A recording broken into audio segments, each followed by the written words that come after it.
ገማልያል ማን ነው? ገማልያል የተከበረ ፈሪሳዊና የሳንሄድሪን ሸንጎ አባል ሲሆን በሐዋርያት ዘመን የነበረው የአይሁድ ገዢ ምክር ቤት አባል ነበር። በሐዋ እንቅስቃሴያቸው ከእግዚአብሔር ካልሆነ በራሱ እንደሚከሽፍ አሳስቧቸዋል።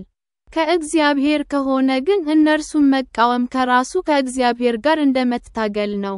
ገማልያልም በአይሁድ ሕዝብ ዘንድ በጣም የተከበረ የሕግ መምህር ነበር።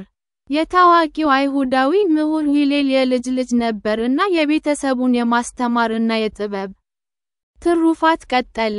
ትምህርቶቹ በአይሁድ ሃይማኖታዊ አስተሳሰብ ላይ ተጽዕኖ ያሳደሩ ነበሩ።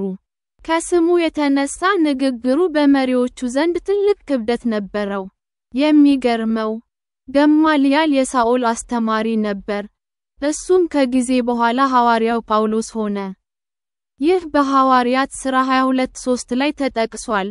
ጳውሎስ ታሪኩንና ትምህርቱን በገለጸበት። ይህ የሚያሳየው ገማልያል በጥንቶቹ የአይሁድና የክርስትና ታሪክ ላይ ከፍተኛ ተጽዕኖ እንደነበረው ነው።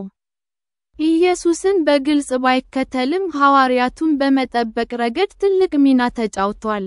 ገማልያል በግጭት ጊዜ የአስተሳሰብ ድምፅ እንደነበር ይታወሳል። የእሱ ምሳሌ በትህትናና በትዕግስት እውነትን እንድንፈልግ ያስተምረናል።